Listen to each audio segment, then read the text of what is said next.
Baik, kita akan mulai pelajaran kita hari ini. Mungkin ini bagian yang terakhir dari materi tentang khotbah. Jadi nanti tinggal bagaimana prakteknya saja. Kita sampai pada bagian menyusun teks khotbah atau outline khotbah. Jadi paling tidak ada 3 bagian penting dalam menyusun khotbah itu. Jadi sebetulnya apa itu khotbah? Apa yang ada di dalam khotbah itu sendiri?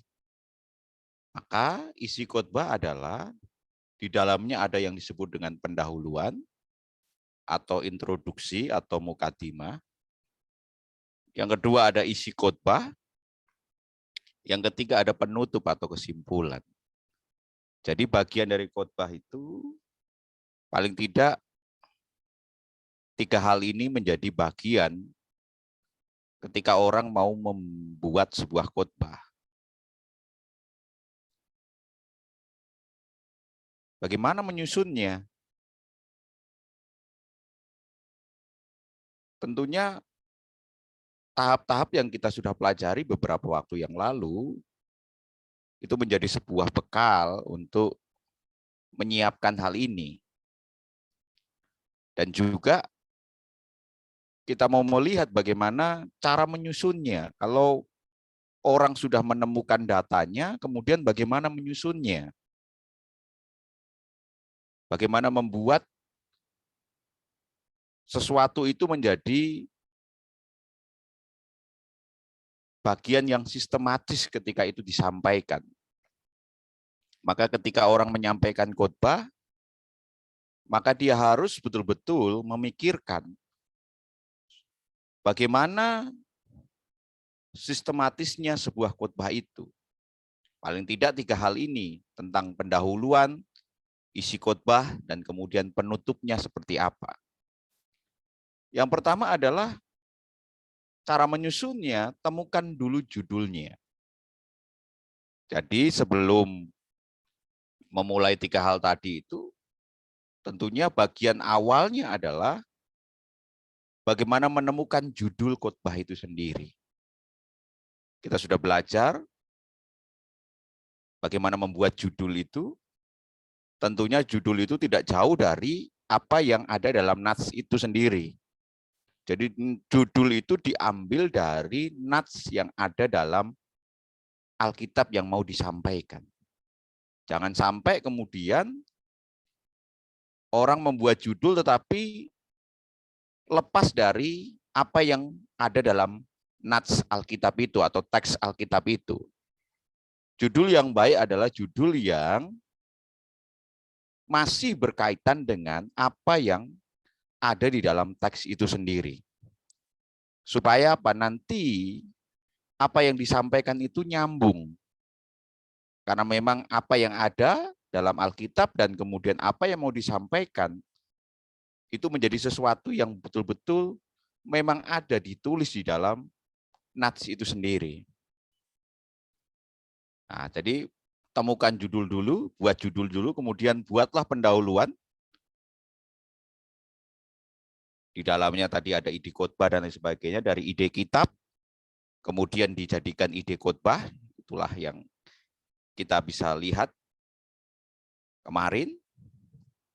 Kemudian susunlah khotbah yang Anda temukan. Jadi mulai buat garis besarnya, ada poin besar, ada poin kecilnya, dan kemudian buatlah penutup. Mari lihat sama-sama. Pendahuluan. Apa yang ada dalam sebuah pendahuluan khotbah itu? Isinya apa? Yang pertama adalah statement atau pernyataan-pernyataan. Jadi di sini kemampuan seorang pengkhotbah betul-betul diuji. Ketika dia memberikan judul, katakan seperti contoh, tentang bagaimana mempunyai iman yang kuat, maka statement yang dibuat harus statement yang berkaitan dengan iman itu sendiri. Jadi statement itu adalah penegasan-penegasan atau pernyataan-pernyataan yang menguatkan apa yang akan disampaikan ke depan. Jadi perlu ada statement-statement itu. Yang kedua adalah ilustrasi. Jadi ilustrasi itu adalah penggambaran atau memberikan sebuah analogi supaya orang gampang untuk memahami apa yang akan disampaikan nantinya. Tentunya ilustrasi di sini adalah bagaimana ilustrasi ini mendukung apa yang akan disampaikan oleh seorang pengkhotbah. Dari mana ilustrasi itu? Ilustrasi bisa diambil dari dalam Alkitab itu sendiri. Kalau memang yang mau disampaikan adalah tentang iman, tentunya bagaimana cerita-cerita tentang apa yang terjadi dalam Alkitab itu ada yang mendukung tentang iman itu sendiri. Ataupun juga bisa diambil dari yang lain, yaitu bagian dari kesaksian itu. Misalkan pengalaman dari seseorang, kesaksian dari seseorang, tapi kesaksiannya itu harus betul-betul bisa dipertanggungjawabkan. Bukan sesuatu hal yang diada-adakan, tetapi betul-betul kesaksian itu kesaksian yang bisa dipertanggungjawabkan kebenarannya.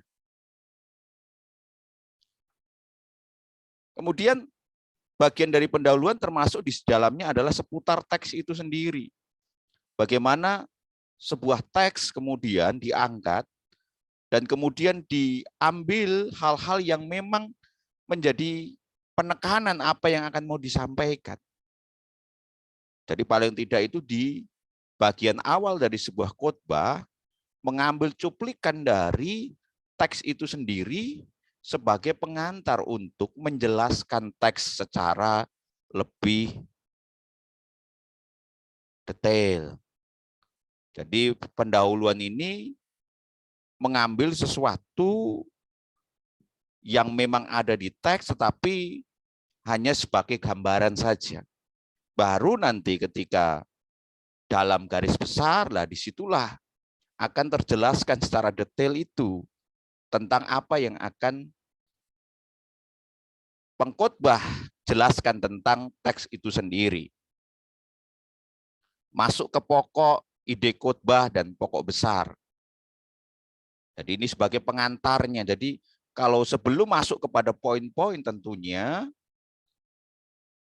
pendahuluan itu menjadi sebuah pintu masuk. Kalau orang mau masuk rumah itu ya pintu masuknya pasti ada. Baru nanti orang itu bisa masuk ke dalam dan melihat apa yang ada di dalam. Dari mana itu? Ya dari pintu itu sendiri. Jadi ada satu tempat di mana orang bisa melihat lebih jelas melewati satu pintu. Dan itulah yang disebut dengan pendahuluan itu. Jadi pendahuluan itu adalah gambaran secara abstrak dari apa yang akan disampaikan dalam khotbah itu sendiri. Dan itu akan terjelaskan nanti di bagian garis besar khotbah. Jadi pendahuluan di sini memang membutuhkan bagaimana seseorang pandai untuk berkomunikasi, menyampaikan hal-hal di mana itu menjadi pintu masuk untuk khotbah itu sendiri. Dan tentu harus dikemas sedemikian rupa. Karena memang bagian awal itu menjadi daya tarik seseorang untuk ingin tahu apa yang lebih lanjut dari apa yang sedang mau disampaikan oleh seorang pengkhotbah. Maka dari itu seorang pengkhotbah dia harus betul-betul terus mengasah diri bagaimana dia harus membawa sebuah khotbahnya itu menjadi khotbah yang memang betul-betul menarik. Dari pendahulunya menarik, dari garis besarnya menarik, sampai kepada aplikasi dan penutup itu nanti juga menarik. Nah, tentu disitulah orang harus betul-betul mempersiapkan diri dengan sangat ekstra bagi seorang pengkhotbah supaya apa? Supaya apa yang dia akan sampaikan betul-betul memberikan daya tarik tersendiri dalam pendahuluan itu. Nah, itu bagian dari pendahuluan. Nah, paling tidak gambaran sebuah khotbah itu seperti ini. Jadi ini kalau orang mau menyiapkan khotbah, maka apa tuh yang sebetulnya disiapkan? Bagian dari khotbah tadi adalah pendahuluan, isi atau batang khotbah, dan kemudian penutup. Kita tadi sudah mendengar penjelasan tentang pendahuluan itu, di mana bagaimana orang menyiapkan pendahuluan itu, karena memang di dalamnya ada statement, ada ilustrasi, ada kesaksian, dan lain sebagainya. Tujuannya apa? Sebagai pintu masuk untuk masuk ke bagian yang kedua, itulah isi khotbah. Jadi makanya pendahuluan itu harus sesuatu yang berkesinambungan untuk masuk ke bagian yang berikutnya. Jadi jangan pendahuluannya apa, isinya apa, penutupnya apa, berbeda semuanya. Nah, ini hal yang tidak sistematis itu. Seharusnya khotbah yang baik adalah khotbah yang membahas segala sesuatunya secara runtut. Pendahuluannya menjelaskan tentang isinya, kemudian isinya nanti sampai kepada menarik kepada satu kesimpulan atau sebuah aplikasi. Apa tuh yang mau dikerjakan oleh seorang yang mendengarkan khotbah itu sendiri. Kalau orang berkhotbah, dia sudah sampaikan pendahuluannya, dia sudah sampaikan isinya. Pada bagian akhirnya adalah apa yang harus dilakukan oleh orang yang mendengar khotbah itu sendiri. Nah, paling tidak ini gambarannya. Bagaimana membuat sebuah khotbah itu. Dalam Matius 9, 35, 38, seperti yang kemarin itu menjadi contoh. Nah, paling tidak ini yang harus dipersiapkan. Bagaimana mempersiapkan sebuah khotbah itu.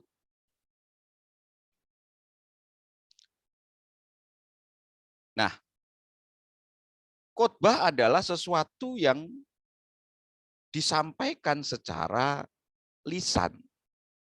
Sesuatu yang disampaikan dengan bentuk komunikasi secara langsung. Antara pengkhotbah berhadapan dengan jemaat atau pendengar. Dan bagaimana komunikasi itu berlangsung dengan baik, maka ada hal-hal yang harus diperhatikan dalam komunikasi khotbah itu sendiri. Jadi artinya seorang pengkhotbah itu tidak sedang bicara sendiri, tetapi dia sedang berbicara kepada orang lain, dan bagaimana komunikasi yang dia sedang sampaikan itu menjadi sesuatu yang ditangkap oleh pendengar dengan baik. Maka komunikasi itu ada hal-hal yang harus diperhatikan oleh seorang pengkhotbah. Komunikasi verbal. Jadi komunikasi secara langsung atau melewati percakapan. Maka seorang pengkhotbah betul-betul harus menyiapkan kata-kata yang memang itu layak dan pantas. Karena kalau tidak demikian nanti seorang pengkhotbah bisa saja terjebak kepada satu komunikasi yang tidak layak. Dalam pengertian apa? Kalau hari ini banyak orang, kalau Bapak Ibu lihat itu, orang-orang yang berdakwah dan lain sebagainya, mereka menggunakan komunikasi kata-kata yang mungkin kurang pas untuk didengar. Tetapi itu menjadi kesukaan mereka. Tetapi tentunya kita berbeda. Khotbah Kristen dengan yang lain harusnya berbeda. Karena mereka tentu tidak seperti kita dalam pengertian menyiapkannya demikian rupa. Mereka hanya berbicara saja, sementara kita mempersiapkan itu dengan begitu rupa. Maka bagian-bagian ini harus diperhatikan bahwa komunikasi itu adalah sesuatu yang harus dijaga oleh seorang pengkhotbah. Pertama, bahasanya. bagaimana bahasa yang baik yang harus digunakan oleh seorang pengkhotbah. Jangan bahasa-bahasa yang tidak sepatutnya, atau bahasa-bahasa yang kasar, atau bahasa-bahasa yang mungkin sedikit berbau-bau porno dan lain sebagainya. Itu hal yang harus dihindari. Karena memang kita sedang mengkhotbahkan kebenaran firman Tuhan. Dan bahasanya adalah bahasa yang serius.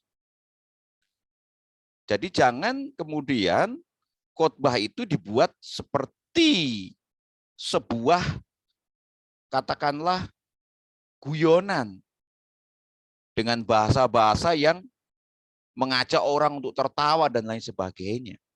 Karena memang seharusnya komunikasi sebuah khotbah itu adalah komunikasi secara verbal.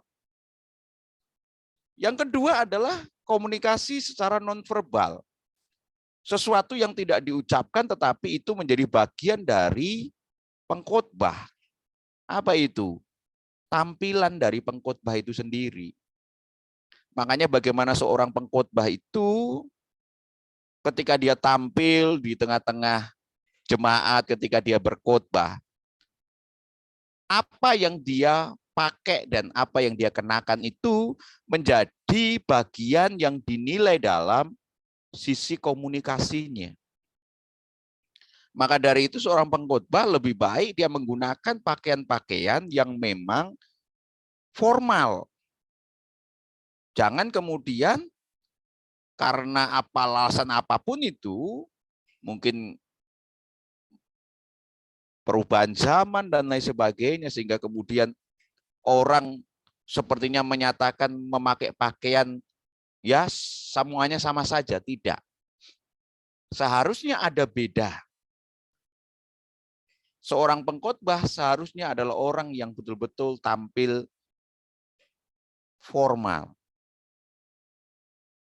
Karena ini adalah sesuatu yang juga menjadi bagian dari komunikasi itu sendiri. Yang ketiga adalah voice atau suara. Bagaimana seorang pengkhotbah dengan suaranya? Maka seorang pengkhotbah itu harus betul-betul belajar teknik berbicara. Supaya bicaranya itu tidak kemudian monoton. Tidak kemudian tidak jelas dalam apa yang diucapkan. Atau mungkin terlalu cepat. Atau mungkin terlalu lambat. Itu namanya voice itu. Bagaimana sebuah suara terdengar dengan jelas dan bisa dipahami. Jangan sampai orang ngomong cepat tapi orang tidak memahami apa yang sedang dikatakan oleh seorang pengkhotbah. Jangan sampai kemudian bahasanya itu terlalu lambat sehingga apa? Orang harus menunggu lama untuk memahami sebuah kalimat. Maka dari itu voice ini betul-betul suara ini harus dijaga. Supaya apa yang kemudian disampaikan seorang pengkhotbah itu yang penting adalah tadi bahasanya jelas, bisa dimengerti, tidak monoton. Maka ada teknik, kadang orang harus bicara keras, mengagetkan dan lain sebagainya. Supaya apa? Supaya perhatian dari seorang pendengar itu tetap tertuju. Nah, itu namanya teknik. Tapi paling tidak, bagian yang penting tentang voice itu adalah bahasanya harus jelas, suaranya harus jelas. Jangan sampai tidak jelas. Itu ngomong apa tuh enggak jelas? Seorang pengkhotbah harus jelas bicaranya. Yang selanjutnya adalah visualisasi. Jadi ini juga berkaitan dengan bagian nonverbal tadi. Bagaimana apa yang tampak dari diri seorang pengkhotbah itu menjadi bagian yang dinilai. Apa saja itu? Maka coba kalau misalkan begini, seorang pengkhotbah kemudian memakai sesuatu yang tidak sepatutnya dipakai. Misalkan ya karena hari ini katakanlah orang mungkin menyatakan itu modern dan sebagainya. Mungkin katakanlah seorang pengkhotbahnya pakai kalung bagaimana? Kalau itu laki-laki. Kalau perempuan beda lagi kan. Hal seperti itu saja sudah bisa mengganggu visualisasi. Belum lagi nanti kalau ditambah dengan hal-hal yang lain, mungkin tato dan lain sebagainya. Maka itu akan membuat visualisasi itu menjadi berbeda. Jadi tampilan dari seorang pengkhotbah itu dinilai. Jadi bukan hanya melihat kepada isinya khotbah itu, tetapi juga dilihat dari si penyampai khotbah itu juga. Maka visualisasi seorang pengkhotbah itu harus tampak baik, sopan. Karena memang harus demikian. Dan bagian yang selanjutnya adalah tentang audiens atau pendengar atau jemaat dalam hal ini. Bagaimana kemudian seorang pengkhotbah itu mampu berbicara tepat sesuai dengan audiennya. Karena audien itu berbeda-beda. Maka dari itu ketika orang berkhotbah itu harus melihat kepada siapa dia berkhotbah, untuk golongan apa dia berkhotbah. Karena orang menyampaikan kepada pemuda secara khusus, misalkan pengkhotbah dalam acara pemuda dan pengkhotbah dalam acara umum, tentu harus berbeda. Berbeda dalam tadi itu. Menyampaikan dengan gaya bahasanya dan lain sebagainya. Karena memang disinilah kepandaian dari seorang pengkhotbah itu diuji. Bisa tidak? Karena tadi bahwa seorang pengkhotbah itu apa yang dia sampaikan harus betul-betul jelas. Kalau dia menyampaikan kepada pemuda, apakah pemuda itu jelas dengan apa yang disampaikan pengkhotbah? Kalau dia berhadapan dengan orang tua, kalau dia berhadapan dengan secara umum dan lain sebagainya, karena memang ada kategori-kategori yang memang harus diperhatikan karena ini berkaitan dengan audiens. Berkhotbah di kota dengan berkhotbah di desa, pasti ada berbeda karena apa? Audiennya berbeda. Tingkat pendidikan, tingkat pengetahuan orang berbeda, maka jangan kemudian menggunakan bahasa-bahasa yang tidak dipahami. Karena memang mungkin dia tidak melihat audiennya, dia mengira audien itu sama. Jadi dia menggunakan bahasa-bahasa yang terlalu tinggi sehingga malah justru apa yang disampaikan tidak bisa terpahami dengan baik. Nah, itulah pentingnya seorang pengkhotbah itu memahami audien itu. Dia khotbah di mana? Supaya nanti bahasanya jangan salah. Dia pikir bahasanya hebat, tapi orang yang mendengar tidak paham dengan apa yang dikhotbahkan. Dan itu sesuatu yang sia-sia. Maka orang harus melihat di mana dia berkhotbah, dengan siapa dia berkhotbah, dan dia akan menyesuaikan bahasa yang dia akan pakai. Bicara dengan anak kecil tentu beda dengan bicara dengan orang muda. Bicara dengan orang muda beda dengan bicara dengan orang tua. Maka dari itu disinilah seseorang harus betul-betul melihat audien itu menjadi sebuah bagian yang penting untuk dipahami supaya tidak salah ketika menyampaikan sesuatu dengan bahasa yang dia pikir semua orang paham itu. Makanya dalam khotbah itu kalau ada sesuatu yang perlu dijelaskan lebih, maka itu harus dijelaskan secara lebih karena memang membutuhkan sebuah penjelasan supaya betul-betul jelas. Jangan sampai bicara tetapi kemudian karena definisinya itu mungkin dengan bahasa-bahasa yang tidak gampang untuk dipahami atau mungkin bahasa-bahasa yang kurang bisa dipahami oleh seseorang, maka seorang pengkhotbah betul-betul dia harus menjelaskan segala sesuatunya dengan sangat detail supaya apa tujuannya supaya apa yang disampaikan itu betul-betul terpahami dengan baik. Nah, jadi dalam komunikasi itu paling tidak ada beberapa hal yang harus diperhatikan oleh seorang pengkhotbah itu. Nah, pendengar atau jemaat itu mereka menggunakan organ-organ tubuhnya untuk menangkap setiap apa yang disampaikan oleh seorang pengkhotbah. Ketika firman Tuhan itu disampaikan, jemaat atau pendengar itu betul-betul dia menggunakan apa yang ada dari bagian dari hidupnya untuk mendengar khotbah itu sendiri. Tentu ada bagian telinga, mendengar dengan telinga. Mendengar dengan tubuh, mendengar dengan mata, dan mendengar dengan hati. Hal ini harus betul-betul dipahami oleh seorang pengkhotbah bahwa betul-betul bagaimana tadi makanya komunikasi itu ketika dia bicara, apakah yang dia sampaikan itu betul-betul terdengar dengan baik dengan di telinga. Maka bahasanya itu adalah bahasa yang betul-betul harus sampai kepada pendengar. Supaya apa? Supaya jelas. Kalau tidak, ini yang membuat orang tidak paham. Kemudian dengan matanya, tentu seorang pendengar itu melihat tampilan dari seorang pengkhotbah.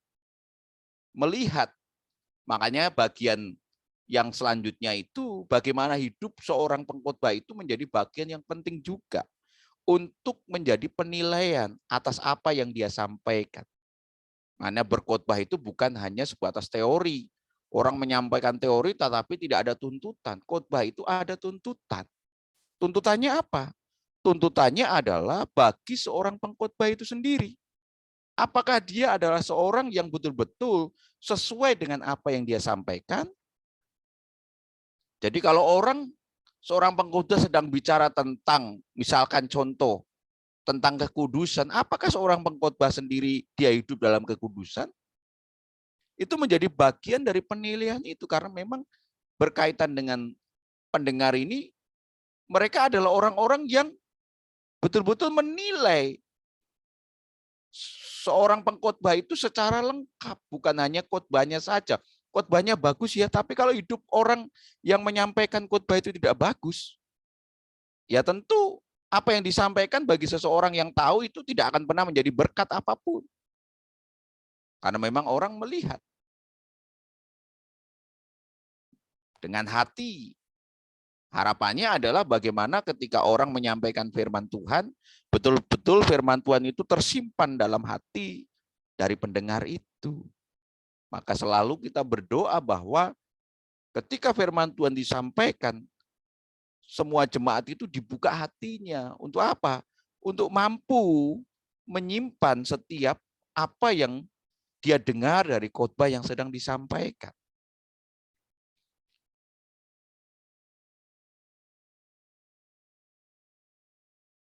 Nah, bagian yang selanjutnya adalah hal-hal yang memang harus juga diperhatikan dalam khotbah itu sendiri. Yang pertama adalah berkaitan dengan dimensi. Artinya di sini bagaimana orang bisa menyampaikan sebuah khotbah itu dengan dimensi yang betul-betul sesuai dengan apa yang ada pada orang-orang yang saat itu sedang mendengar firman Tuhan. Jadi sudut pandangnya itu betul-betul adalah sudut pandang yang diarahkan kepada audien itu sendiri. Dimensi ini juga bicara tentang dua hal. Yang pertama adalah berkaitan dengan pengetahuannya, dan yang kedua adalah berkaitan dengan spiritualnya. Jadi sebuah khotbah itu bukan hanya untuk menambah sebuah pengetahuan, tetapi sebuah khotbah itu harus menjadi bagian yang membuat spiritualitas seseorang itu menjadi lebih baik. Jadi Makanya khotbah itu tidak seperti orang berpidato. Kalau orang berpidato, selesai pidato ya sudah. Apakah ada hal yang terjadi setelah itu? Ya tidak ada.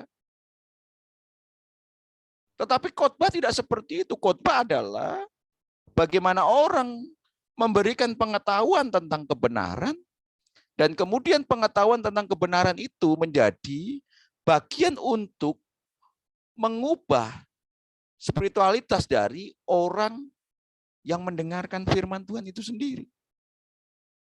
Jadi dimensi pengetahuannya dapat, dimensi spiritualnya juga dapat. Jadi kita bukan hanya khotbah supaya orang tahu, melakukan tidak. Wah, enggak peduli itu, tidak seperti itu.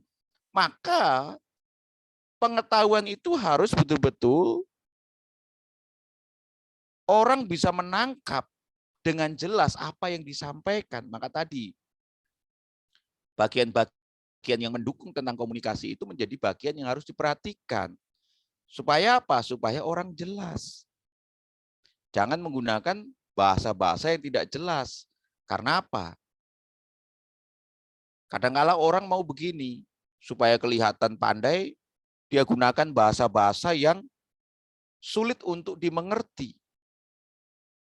Padahal itu harus membutuhkan penjelasan lebih lanjut.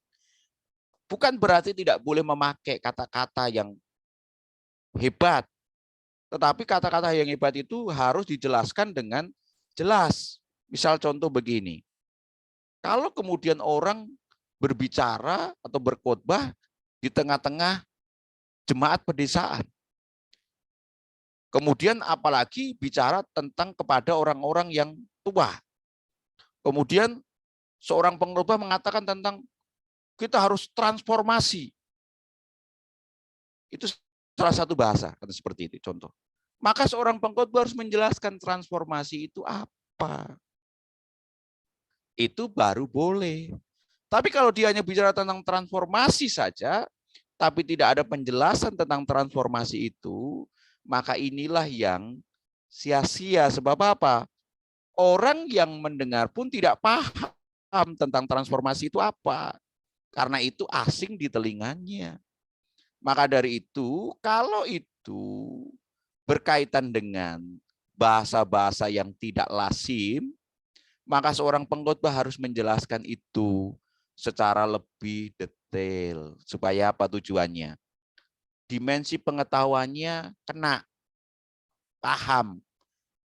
Orang punya pengetahuan berbeda-beda. Makanya tadi saya mengatakan, kalau orang bicara di kota besar, dengan tingkat pendidikan yang bagus, dengan di pedesaan yang tentu berbeda. Bahasa-bahasanya juga berbeda. Nah, disinilah letak kesulitannya itu. Maka di situ seorang pengkhotbah harus tetap belajar untuk betul-betul apa yang dia sampaikan dipahami oleh semua orang yang sedang mendengar khotbahnya. Yang kedua adalah cakrawala. Cakrawala di sini adalah bicara tentang bagaimana perhatian dari seorang pengkhotbah itu betul-betul menyeluruh kepada semua orang yang ada. Jadi kalau bila atmosfernya kayak apa seperti itu? Apakah seorang pengkhotbah itu katakanlah memberi sebuah hal yang membuat orang itu ingin mendengar dari seorang pengkhotbah. Jadi ada hal yang menarik dari seorang pengkhotbah itu. Maka atmosfer atau cakrawala di sini juga menjelaskan tentang bagian bagaimana seorang pengkhotbah adalah seorang yang mampu untuk membawa suasana. Maka bagian yang selanjutnya nanti adalah bagian tentang bagaimana antusias. Apakah orang yang mendengar firman Tuhan dari seorang pengkhotbah itu antusias tidak? Dan juga seorang pengkhotbahnya apakah antusias atau tidak? Jadi dua-duanya itu menjadi bagian yang tersorot dalam hal ini. Karena memang seorang pengkhotbah harus antusias, seorang yang mendengarkan firman Tuhan harus antusias, dan itu terlihat. Karena seorang yang berdiri di mimbar itu seorang yang bisa melihat semua orang yang sedang mendengar khotbahnya. Kita bisa melihat bagaimana raut mukanya, bagaimana mereka ketika mendengar khotbah kita. Apakah mereka menaruh perhatian matanya kemana? Kan ada orang yang ketika orang berkhotbah yang dilihat hanya jam saja, artinya kapan itu selesai. Nah, disitulah bagian di mana hal-hal seperti itu menjadi hal yang diperhatikan. Mengapa bisa seperti itu? Ataukah dilihat saat itu banyak orang yang mendengar khotbah kemudian dalam posisi mengantuk dan tidur dan sebagainya. Hal-hal seperti itu harus betul-betul juga menjadi perhatian. Karena ini berkaitan dengan pengembangan diri, terutama dari seorang pengkhotbah itu sendiri. Bagaimana dia mengembangkan dirinya terus supaya apa yang dia kerjakan menjadi sesuatu yang maksimal. Tidak ada namanya begini, khotbah itu satu kali kemudian itu menjadi sesuatu yang sempurna. Tidak.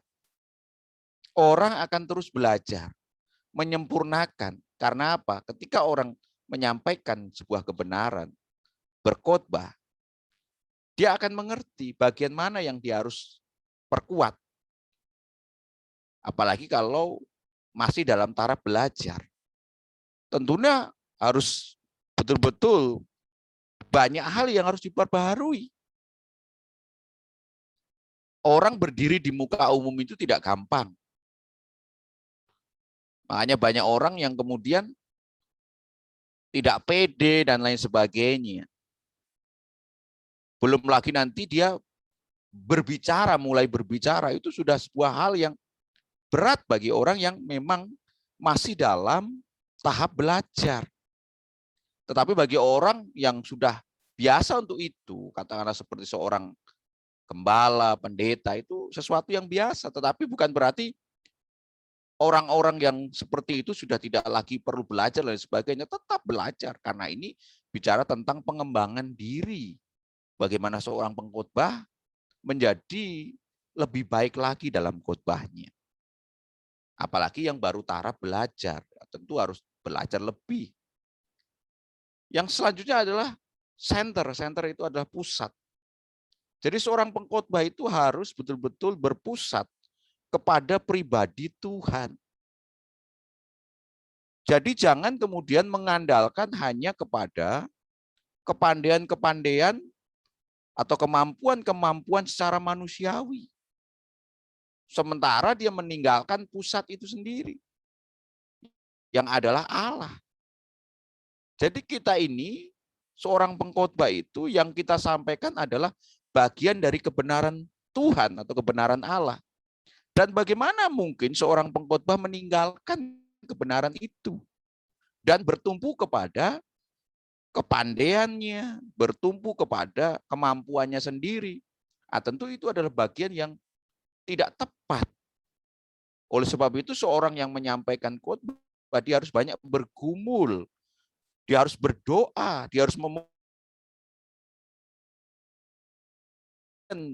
tentang apa yang dia akan sampaikan. Karena memang ada hal-hal yang tidak bisa terpahami oleh manusia. Tidak gampang memahami Alkitab itu. Karena itu adalah kehendak Tuhan. Itu keinginan Tuhan. Itu yang punya adalah Tuhan. Dan kita ini sedang menyampaikan apa yang menjadi kehendak Tuhan itu. Apakah kita mengerti semuanya? Tentu tidak. Oleh sebab itu seorang pengkhotbah dia harus lebih dekat dengan Tuhan. Dia harus lebih banyak bergumul dengan Tuhan. Karena memang pusatnya itu adalah pribadi Tuhan. Yang berkaitan dengan antusias yang saya jelaskan tadi, memang ini adalah bagian di mana seorang yang melayani harus betul-betul seorang yang antusias, semangat. Jadi kalau orang khotbah itu harus semangat. Tidak melihat berapa banyak orangnya. Tidak melihat di mana dia berkhotbah. Jangan kemudian orang berkhotbah melihat kepada tempat dan juga melihat kepada jumlah orang. Oh, kalau orangnya banyak semangat. Kalau enggak banyak ya enggak semangat. Nah, itu di luar dari pengembangan diri itu.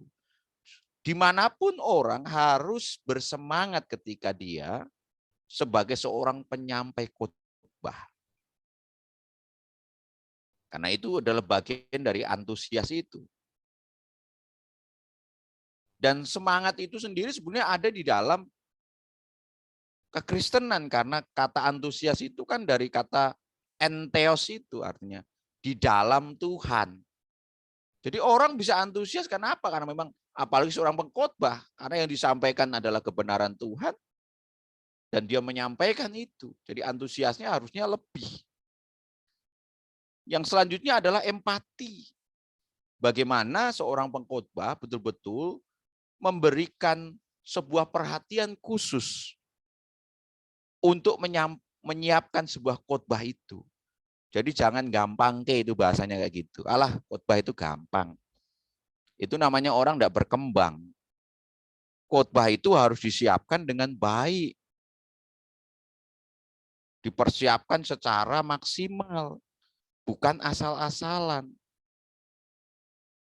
Jadi bagaimana seorang pengkhotbah betul-betul menaruh hatinya untuk mempersiapkan khotbah itu dengan sangat maksimal. Supaya apa? Hasilnya juga maksimal. Yang selanjutnya adalah tentang humor.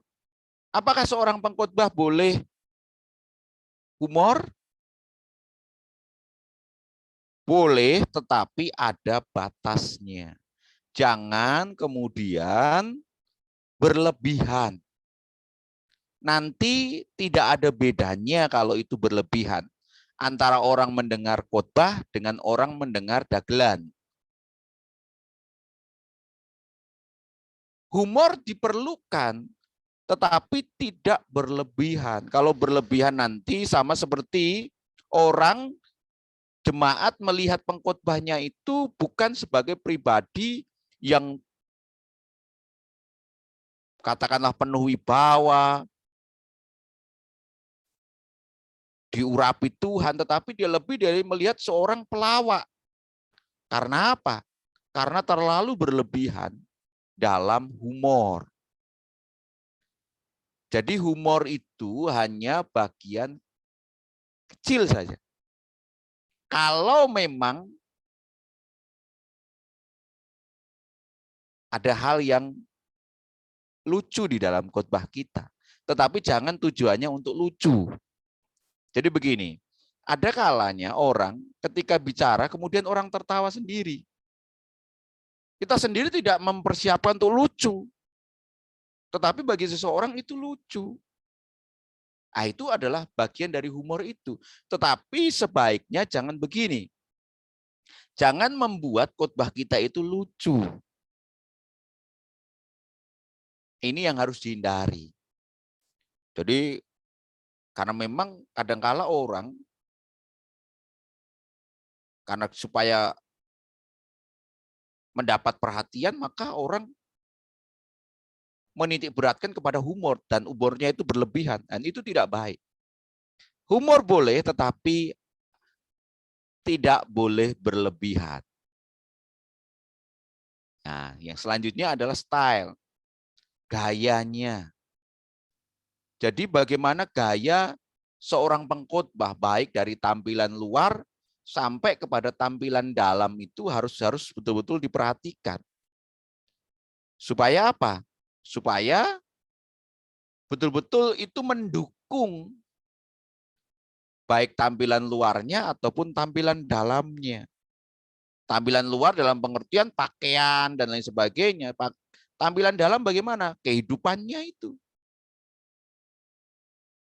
Dan itu betul-betul nanti akan mendukung khotbah dari seorang hamba Tuhan itu sendiri. Coba lihat, hal penting dalam menyampaikan khotbah. Pertama adalah penguasaan. Jadi seorang pengkhotbah dia harus menguasai. Apa yang dia kuasai? Pertama adalah bahannya. Jadi kalau seorang pengkhotbah itu mempersiapkan khotbah secara sendiri, dia tidak menjiplak khotbahnya orang lain, dia tidak kemudian mengambil khotbahnya orang lain dan kemudian itulah yang mau disampaikan, tetapi dia sendiri tidak mempersiapkan itu, itulah kesalahan itu. Itulah yang membuat bahan itu tidak terkuasai. Tapi kalau orang itu bergumul sendiri, menyiapkan secara sendiri bahan itu, pasti dia adalah orang yang menguasai bahan itu. Karena ada banyak orang ingin tampil hebat, tetapi itu bukan karyanya. Apalagi hari ini kalau orang mau mendownload khotbah orang itu bisa. Tapi apakah itu sesuai dengan kemampuan kita? Apakah itu sesuai dengan apa yang akan kita sampaikan kepada pendengar? Nah, tentu itu hal-hal yang harus direnungkan. Oleh sebab itu, kalau orang mau menyampaikan khotbah, khotbah itu harus hasil karyanya sendiri. Maka kalau itu adalah hasil karyanya sendiri, maka dia akan menguasai bahan itu. Tapi kalau dia tidak menguasai bahan itu, mungkin ada faktor-faktor yang lain. Salah satunya adalah memang itu bukan bahannya. Itu bahan orang lain yang diambil dan dia khotbahkan. Ya, pasti yang terjadi bahan itu tidak terkuasai dengan baik. Yang kedua, apa yang harus dikuasai? Pendengar. Audien tadi itu. Bagaimana betul-betul seorang hamba Tuhan atau pengkhotbah itu tidak terpengaruh apapun yang sedang terjadi di dalam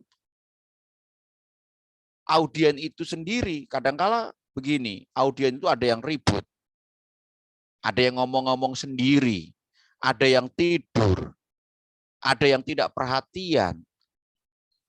Apakah itu kemudian mempengaruhi seorang pengkhotbah? Seharusnya tidak. Oleh sebab itu, seorang pengkhotbah dia harus menguasai pendengar itu. Sehingga apa? Dia tidak terganggu dengan segala sesuatu yang sedang dikerjakan oleh pendengar. Jadi kemudian jangan seorang pengkhotbah itu ketika ada di mimbar dan kemudian ada yang ribut, kemudian dia bentak. Woi, berhenti. Saya sedang khotbah ini. Nah, itu namanya orang tidak menguasai. Orang yang menguasai tentu dia punya trik-trik tersendiri supaya orang tidak kemudian mengganggu dia. Mungkin dengan cara dia berhenti sejenak. Ah, itu hal-hal yang harus diperhatikan. Yang selanjutnya adalah peralatan. Peralatan yang digunakan dalam ibadah tentunya. Suasananya. Bagaimana suasana ibadah itu. Ibadah di tempat terbuka dengan ibadah di tempat tertutup tentu suasananya berbeda. Tetapi itu tidak boleh mengganggu dalam diri seorang pengkhotbah. Karena dia biasa ada di tempat tertutup, dia bingung ketika ada di tempat yang terbuka. Di lapangan atau di tempat yang tidak seperti biasanya ketika dia berkhotbah. Maka seorang pengkhotbah harus siap dimanapun tempatnya. Dan menguasai diri sendiri. Makanya seorang pengkhotbah betul-betul harus dalam posisi percaya diri. Jangan kemudian ada perasaan-perasaan di luar daripada itu. Takut, grogi, minder, dan lain sebagainya itu tidak boleh ada.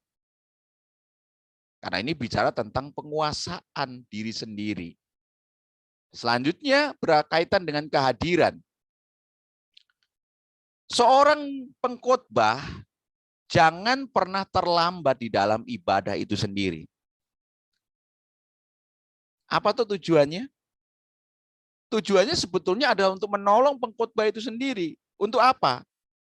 Untuk dia bisa memperhatikan tempat atau ruangan itu. Di samping terlambat itu tidak baik, tetapi ketika orang tidak terlambat, ternyata ada nilai positifnya bagi seorang pengkhotbah. Apa itu? Dia bisa nyaman dengan tempat itu, menyesuaikan diri dengan tempat itu. Apalagi kalau kita adalah orang yang diundang khotbah di tempat yang lain. Maka seharusnya seorang pengkhotbah dia tidak terlambat. Supaya apa? Supaya dia bisa memperhatikan tempat dan ruangan di mana dia akan berkhotbah. Selanjutnya berkaitan dengan penampilan. Menarik tapi wajar, maka seorang pengkhotbah itu tidak boleh berlebihan. Baik laki-laki maupun perempuan harusnya adalah menarik tetapi wajar. Namanya berlebihan itu tidak baik. Karena itu akan mengurangi pandangan mata dari seseorang. Contoh kalau itu seorang wanita lah, karena memang ini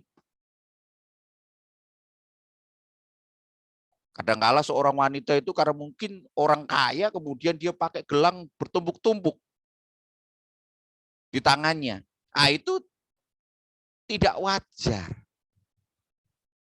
Mungkin mau tunjukkan kekayaannya. Nah, itu kalau orang desa kan seperti itu kan. Kalau orang desa itu apa yang dia punya dia pakai semua, kalung yang besar-besar, kemudian gelang yang besar-besar, bukan cuma satu, berderet-deret di tangan itu. Nah, itu yang saya maksudkan, tidak wajar itu. Boleh pakai perhiasan, boleh, tetapi harus wajar. Jangan sampai berlebihan. Sesuatu yang berlebihan itu tidak baik. Itu baru tampilan. Pakaian, parfum, dan lain sebagainya itu menjadi perhatian juga.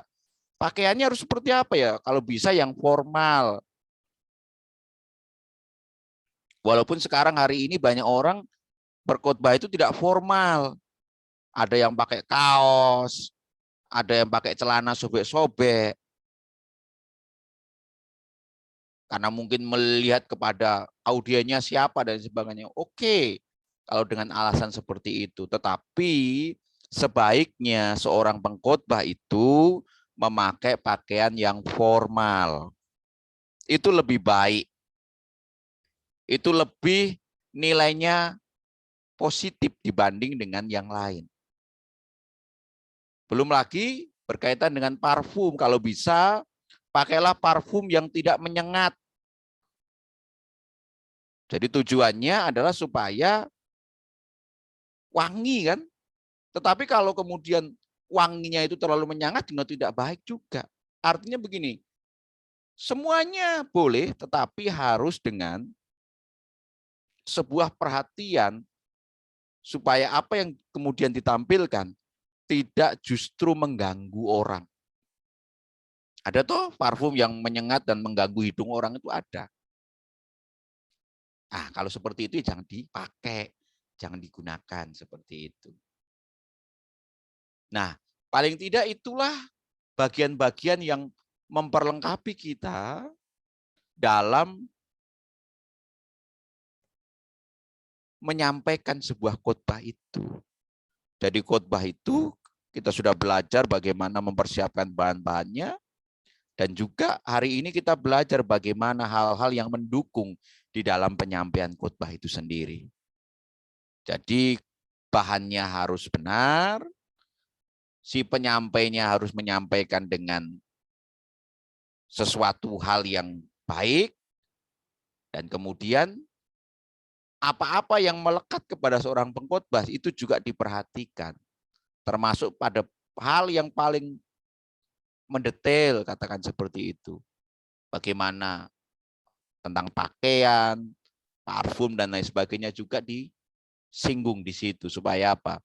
Supaya ini juga menjadi sebuah perhatian. Karena kalau tidak, maka bisa saja tampilan seorang pengkhotbah itu, khotbahnya bagus. Tetapi karena tampilan fisiknya tidak bagus, itu mengurangi khotbah yang bagus itu. Bisa seperti itu. Ya. Maka dari itu perhatikanlah semuanya, karena khotbah itu bukan hanya satu aspek, tetapi dari berbagai aspek. Baik dari isi khotbah itu sendiri, juga dari si penyampai khotbah itu sendiri. Dan bagaimana dia mengkomunikasikannya. Ada orang punya garis besar khotbah bagus sekali.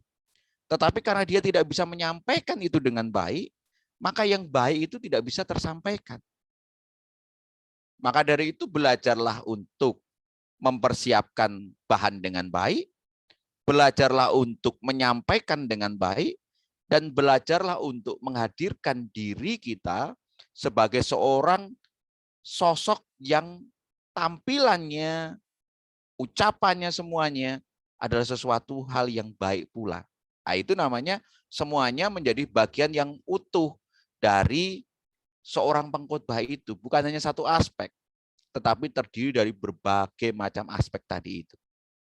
Jadi itulah yang saya sampaikan siang hari ini, dan ini adalah materi kita yang terakhir. Jadi belajar terus untuk menyampaikan khotbah dan terus memperbaiki di mana letak kekurangan kita, mungkin dalam intonasi suara, mungkin dalam penampilan kita, mungkin dari bahan-bahan kita sendiri yang kurang karena memang persiapannya dan lain sebagainya kurang mendetail, kurang dalam dan lain sebagainya. Dan paling tidak apa yang kita pelajari beberapa saat yang lalu sampai hari ini itu menjadi bahan bagi kita semuanya untuk tetap belajar. Tuhan berkati kita semuanya. Terima kasih.